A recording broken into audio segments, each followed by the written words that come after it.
was required to pay admission. The very first Iowa State Fair was held in 1854, so there is a lot of history to consider. And there's no better way to learn about the history of the fair than to go on the annual Iowa State Fair Historical Walking Tour. Welcome and good morning. We're happy to have you joining us this year on the tour as we discuss some history of some of the buildings and locations on the fairgrounds and share stories of Iowa history. This is the 10th anniversary of the historic walking tour, and I learned so much on the tour, but do you change up the script every year? We do. We always like to remind people that this has been farmland since the 1880s and when it was bought from the Thorntons, but then that it's been our state fair since 1886, and we do. We look for stories that are timely or just new things so that people learn something new every year.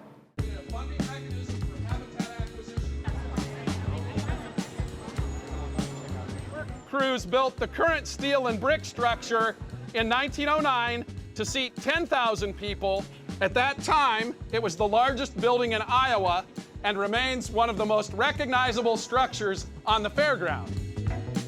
The Des Moines Register in 1916 reported that the state bars freak shows in fair amusement this year. Any fancy dancing or racy outfits or any objectionable shows. I have to keep checking to make sure I'm not going to walk into a tow truck or something.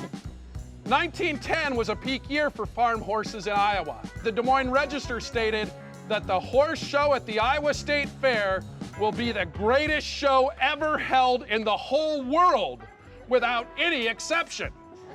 I love coming to the state fair every year, and I specifically took work off this morning so I could be here for the walking tour because I hadn't had a chance to actually take that tour before and learn the history of each one of the buildings.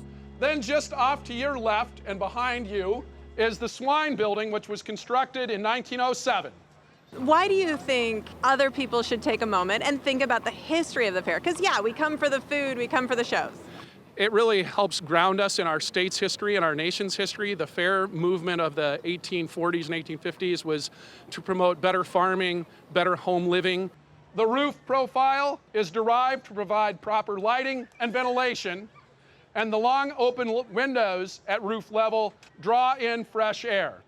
Those are still themes through 4-H and Future Farmers and the competitions that continue today and are an important part of the judging competitions. So those roots that go back to the beginnings of the Iowa State Fair and other state fairs are things that are part of our history, but also part of why the state fair is still popular. Andrew, let's grab the speaker. We'll walk and talk as we do the midway. There's so much great information. I really enjoy sharing that with friends, and I always have friends who are saying, oh, are you going to the fair this year? What all are you going to see? Post pictures. And want to give a shout out to the County Fair Queens who've joined us. So thank you, County Fair Queens. Thank you again, and we hope we see you again next year. Have a great Iowa State Fair.